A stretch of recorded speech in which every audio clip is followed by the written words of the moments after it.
seasons.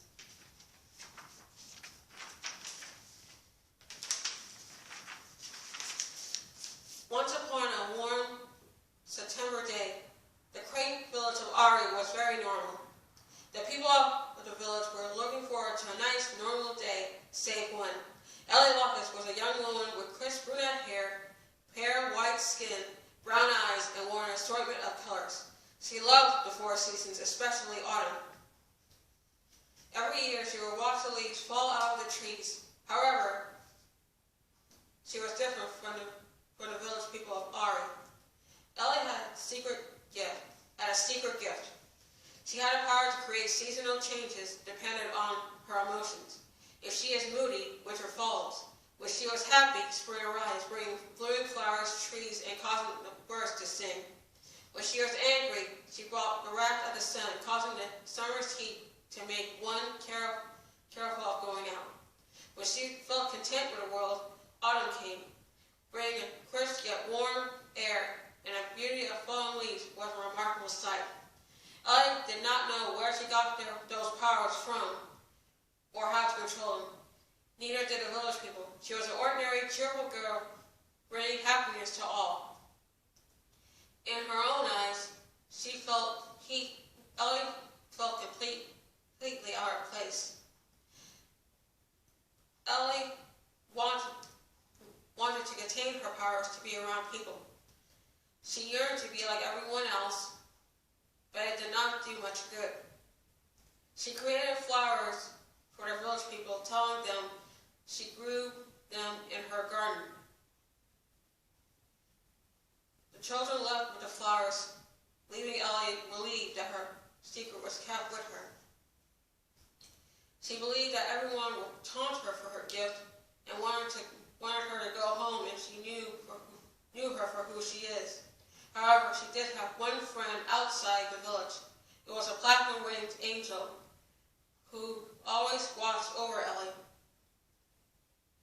The angel sensed loneliness in Ellie.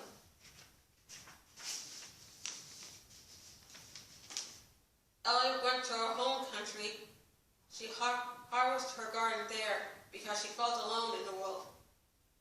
It would be a blessing to find the one who would love me for what is inside me, Ellie said to herself. Ellie felt more loneliness than ever. Her adopted parents had died, forcing her to look after herself. Despite all, she always held hope close. Ellie tried to greet the people, and the village people were nice and kindly to her. Afterwards, Ellie locked herself in her home, filling it with dark red cherry blossom petals. She was sad and was worried that the entire village would find out about her gift. Ellie wanted to be accepted by the town and to be normal, but Ellie thought that being normal will never do any good. The one person that she thought about was a village man named Tris. He was the son of the village leader. He was extremely good-looking and kind. Ellie loved him, but she thought that she would never be good enough for him. Hence, her love for him was only an oversight. The next year, at summertime, Ellie was about to tell Tris how she feels about him.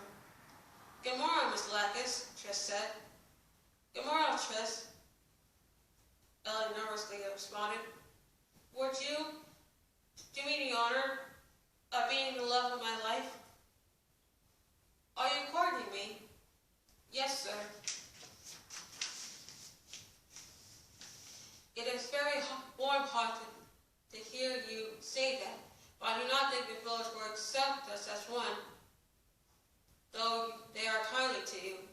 Your love for the village is as genuine as you. I will give my father evidence that you are a mere and wrinkly person." "Thank you, Tris." Ellie left home rejected because she was very broken that Tris did not want to be her one true love. Ellie was incredibly sad that she cried a huge heat wave. The village area was overheated so badly that one person had fainted from the heat stroke. It was a young village girl. Ellie cooled off the child by calming the heat wave, but Ellie felt very guilty that she accidentally harmed someone. Her power too much for Ari. Ellie's gift was revealed to the village. Ellie tried to unapologetically run away, filled with guilt and shame, but the village people caught her by the arm. They no longer see her as normal. They mistook her as an evil witch. Ellie broke the villager's grip, terrified. It was a nightmare to Ellie as she escaped. Please, everyone, let me explain. Ellie nervously confessed. How dare you try to murder a child with your witchcraft? One woman yelled at Ellie. I do not know, but please forgive me. I did not mean to cause strife. I was in misery, Ellie nervously explained. I have a gift, but I do not mean to hurt anyone. It was an accident. Do not make excuses, another woman yelled. We should inform your parents, the man scolded. Please, you must not inform them. My parents have passed long ago. These people are not your parents, Ella said. Another man angrily confessed. What? No, you are mistaken. My name is Ellie. Do not lie, yet another man yelled. Stop making fables, Ella said. You are sent here to destroy us. The three kids accused Ellie. Please, you have the wrong person. I am Ellie Lucas. I indeed do have a gift, but I do not know why I was born with my power. Please, I softly demand the truth. If not, I will leave Ari and will never return. You will not be leaving until you tell us, a farmer yelled at Ellie. Forgive me, but I cannot. Ellie feared the insult and ran away from Ari in tears and fear. Two of the village people grabbed Ellie by each arm and sent her to her country home and turned it into a prison. Let me go! Please, let me go! I cannot stay! Ellie shouted in fear. Never! Shouted the villager Ari in anger. You are remaining here until you show us your true form, said the mother of the child who survived the heat stroke. Ellie wanted to be accepted and loved without telling them about herself. Instead, she was trapped by guilt, shame, and fear.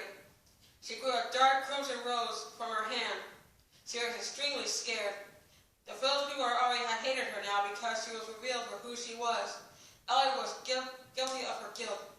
She tried to leave Ari unscathed, but the village people would never let her escape. They hated her because they believed they had murdered a child for her power.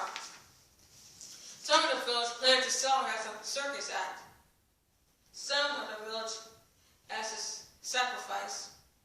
Ellie was more scared than ever, but the village people did not care about her feelings. Then the publicity was too much for her as she sees an angel escape with her. The village people were shocked that they proceeded to attack him with pitchforks and fire. The angel summoned a force field to keep the townspeople away from Ellie. Ellie was astonished at the power of the angel before her. One of the village folks attempted to break through the force field, but the angel kept shielding Ellie. Ellie and the angel decided to run away from Ari. Wait! Then came a voice that boomed into Ellie's ear. It was Triss. Good day, Triss, Ellie greeted calmly. Are you okay, Miss Lucas? No, I am not. I have a gift, and I almost killed a child. This man in angel wings is helping me escape from Ari forever. I do not belong here. Are you born with this gift? Yes, I cannot stay here, Triss. Yes, you can. But Ellie is mocked now by the village people, the angel said to Triss. Her power is far too great, unless she can control it. I understand, Triss agreed. But please do not hurt Ellie like she did the child. What? You need to stay in Ari for your imprisonment and execution.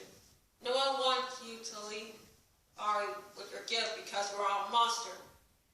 Ellie was confused, but was shocked that the word monster came out of the mouth of what she believed to be the love of her life. You heard me, Ellie Lucas. Your real name is Elisette Lecline, the Maiden of the Seasons. I saw who you really are. Your parents were alive when I had my father capture them and executed them. You do not belong here in this world or to be with me. Ellie and the angel were disgusted. But Tress, I love you. I understand, but I do not love maidens from half of our town. True love does not work in Ari. You are not good enough for love. Tress had rejected Ellie's love in front of the angel who had felt Ellie's broken heart. I will never be good enough for you, aren't I? So is this why you turned our village against me? Because I am different? You sucked my power and saw what happened to the child? I will never hurt or murder anyone. I may not know to control my power, but you can never control your lies. Ellie began to feel anger as snowflowers appeared around her. You manipulated your own father into killing my parents. You have broken my heart. And you have turned our village against me? You cannot treat people like demons. You have despised people. You have hated every being that is different. I am leaving Ari and will never return any longer. You are a monster who cannot learn or listen. I did not tell the village to have you. Enough! You are a liar. The real monster is you. Ellie drew her hand filled with ice into Tress, flying him into the arbor wall. With the left arm frozen in Ellie's ice, his stomach was frozen as well. Tress had shown his true colors and looked at Ellie with disdain. Ellie calmed her anger to see how her power had hurt the man who rejected her love for him. But Tress pushed Ellie to the ground. You monster! I will kill you! Ellie, saddened and heartbroken, got up and proceeded to leave Ari forever. Ellie kept running from Ari until she collapsed to the sand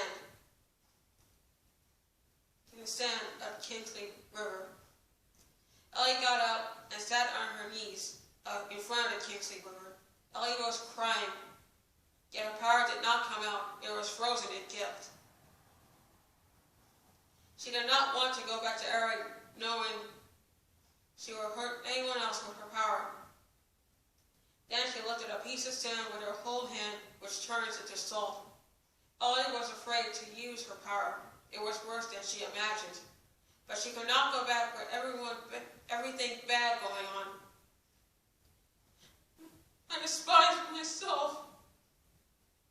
I do not want to live like this any longer. Ellie said to herself, still in tears.